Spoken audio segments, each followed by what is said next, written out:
وہ یہ ہے کہ اللہ کی ولایت کو اور رسول کی ولایت کو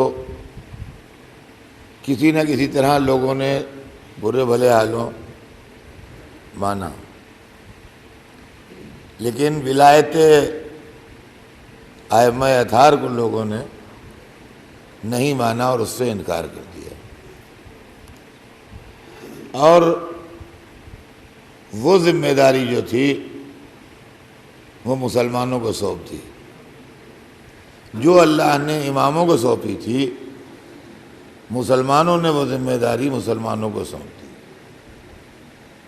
یعنی میں بار بار ریپیٹ کرتا ہوں اسی لیے تاکہ ذہن میں بات رہے کہ دین بنانا اللہ کا کام تھا، اس نے بنا دیا، دین پہنچانا رسول اللہ کا کام تھا، انہوں نے پہنچا دیا، دین کا بتانا اماموں کا کام تھا۔ تو امت نے کہا کہ ہم اماموں سے نہیں پوچھیں گے، ہم آپسی میں دین کے معاملے میں طے کر لیں گے، جیسے ہم لوگ آپس میں طے کریں۔ ٹھیک، اب اس کا نتیجہ کیا نکلا اور اسلام کدھر گیا؟ آنکھوں پر پٹی باندھ کے آدمی بیٹھ جائے اور کہے ہمیں زمانے بھر سے غرض ہی نہیں، یہ بات تو دیکھیے الگ ہے۔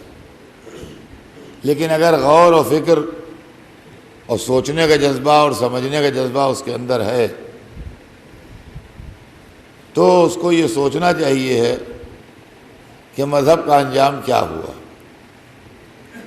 جنہوں نے اماموں کو چھوڑا ان کو اماموں کے بدلے کیا ملا،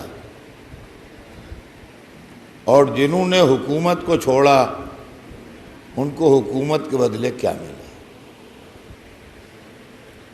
یہ دونوں باتیں جو ہیں یہ غور طلب ہیں۔ گناہ میں وقتی پلیجر ہے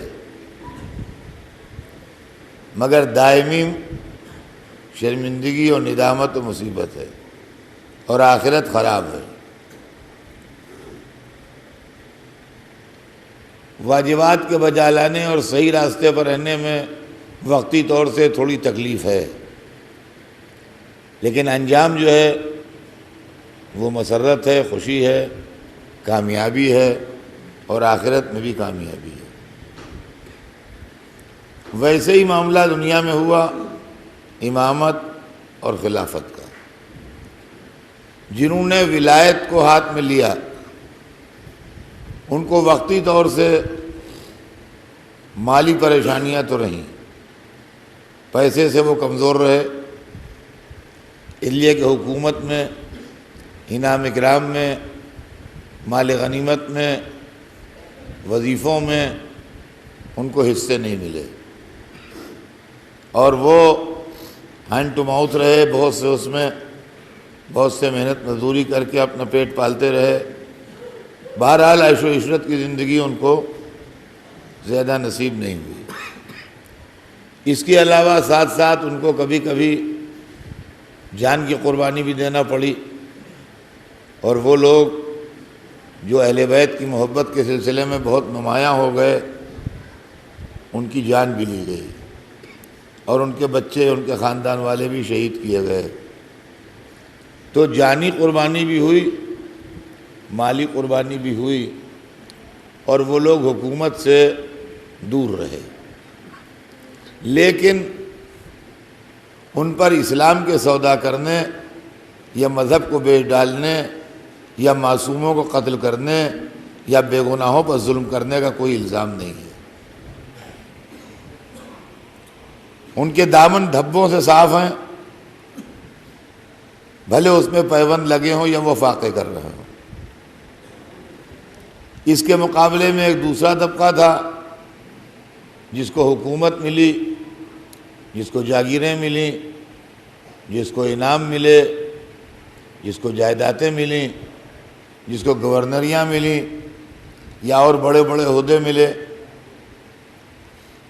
تو ان کو رہنے کے لیے اچھے گھر بھی ملے، کھانے کے لیے اچھی غذا بھی ملی، پہننے کے لیے اچھا لباس بھی ملا، اچھی سواریاں بھی ملیں، خدمتگار بھی ملے، مگر ان کے دامن پر معصوموں کے قتل کے دھبے بھی لگے، اسلام بیچنے کے الزام بھی لگے، قرآن مجید میں گڑبڑ کرنے کا الزام بھی لگا، حدیث رسول گڑھنے کے الزام بھی لگے، اور دنیا پر ظلم و ستم اور برائی مسلط کرنے کے الزام بھی لگے۔ دونوں اپنی اپنی زندگی گزار کے اللہ کی بارگاہ میں پہنچ گئے۔ نہ وہی ہمیشہ جیے جنہوں نے تکلیفیں اٹھائی تھیں، اور نہ وہی ہمیشہ جیے جنہوں نے راحتیں اٹھائی تھیں، مگر تکلیفیں اٹھانے والے اپنے نام کے ساتھ نیک نامی لے گئے، اور راحتیں اٹھانے والے اپنے نام کے ساتھ بدنامی لے گئے۔ اب اس تمہید کے بعد یہ سنیے آپ کہ جنہوں نے اماموں کا دامن ہاتھ میں لیا اور ولایت علی سے چمٹے رہے، ان کو رسول کے بعد علی ملے، علی کے بعد حسن ملے، حسن کے بعد حسین ملے، حسین کے بعد سید سجاد ملے، سید سجاد کے بعد محمد باقر ملے، محمد باقر کے بعد جعفر صادق ملے، جعفر صادق کے بعد موسی کاظم ملے، موسی کاظم کے بعد علی رضا ملے، علی رضا کے بعد محمد تقی ملے، محمد تقی کے بعد علی النقی ملے، علی النقی کے بعد حسن عسکری ملے، اور حسن عسکری کے بعد ہمارا رشتہ ان کے معصوم فرزند سے جڑ گیا جو بحمداللہ آج تک قائم ہے۔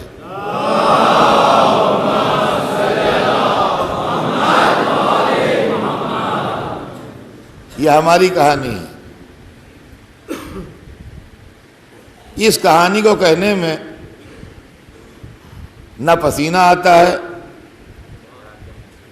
نہ نظریں جھکتی ہیں، نہ شرمندگی ہوتی ہے، نہ چبا چبا کے لفظیں ادا کی جاتی ہیں، نہ تعویل ہوتی ہے۔ دیکھیے مطلب یہ بات یہ جناب یہ سب کچھ نہیں ہے، بالکل بآواز بلند باعزت طریقے سے نام لیتے ہیں۔ یہ ہماری فہرست ہے۔ جن لوگوں نے دامنی چھوڑا پھر ان کو کچھ خلفاء ملے، اور آگے جا کے سلسلہ یوں ہو گیا کہ معاویہ ملے، یزید ملا، مروان ملا، عبد الملک ملا۔ عبد الملک کے بدکردار 4 بیٹے ملے، سلیمان ابن عبد الملک، مروان ابن عبد الملک، یزید ابن عبد الملک، ولید ابن عبد الملک۔ پھر اس کے بعد اور بنی امیہ کے 2 ایک بادشاہ ملے، پھر بنی امیہ کے بادشاہوں نے ان کا سلسلہ بنی عباس سے جوڑ دیا، تو ابو العباس صفا ملا، منصور دوانقی ملا، ہادی ملا، مہدی ملا، ہارون ملا، مامون ملا، معتصم ملا، متوکل ملا، معتز ملا، معتمد ملا۔ اور اس کے بعد بادشاہوں کا ایک سلسلہ رہا اور صاحبان اقتدار کا ایک سلسلہ رہا۔ اب عزیزان گرامی، تاریخ کے اندر ایک بادشاہتوں کا سلسلہ تھا جس کے اندر بنی امیہ و بنی عباس رہے، اور ایک امامتوں و ولایتوں کا سلسلہ تھا جس کے اندر ائمہ اطہار رہے۔ ہم اس مسلمان امت پر بھروسہ کیا کریں جو مسلمان امت صحیح و غلط میں تمیز نہ کر سکے، کھرا اور کھوٹا پرکھ نہ سکے، اصلی اور نقلی کو دیکھ نہ سکے، وہ ہماری رہنمائی کیا کرے گی؟ میں مثالیں دیتا ہوں، پھر کبھی کبھی مجلسوں میں وہ مثالیں ریپیٹ بھی کر دیتا ہوں، اس لیے کہ مجمع بدل جاتا ہے، ہر 2-4 سال کے بعد کافی تبدیلیاں آ جاتی ہیں مجمع میں، تو کچھ نئے بچے بڑے ہو جاتے ہیں اور جوان ہو جاتے ہیں۔ تو ان کی سمجھ میں بات آ جائے۔ ہم کیا بھروسہ کریں ملت مسلمہ پر؟ مسلمان امت بڑا بھیانک ہے، خدا کی قسم۔ ہم کو کیا آپ ڈراتے ہیں؟ امہ، سنیے امہ کا انجام۔ جو ہمیں بھروسہ نہیں ہے، کیوں نہیں ہے؟ ہم انڈیپینڈنٹ ہیں، ہم سیلف سفیشینٹ ہیں، ہمیں کسی راوی کی ضرورت نہیں ہے، ہمیں محدث کی ضرورت نہیں ہے، ہمیں مورخ کی ضرورت نہیں ہے۔ قربان جائیے اپنے اماموں کے، انہوں نے آپ کو سیلف سفیشینٹ بنا دیا ہے، آپ کو کسی کی ڈیڑھی بجانے کی ضرورت نہیں ہے۔ البتہ وہ سیلف سفیشینٹ نہیں ہے، ان کو آنا پڑتا ہے۔ خلافت 4 قدم نہ چلی جب تک ہمارا سہارا نہ لے لیا۔ صلوات بھیجنے محمد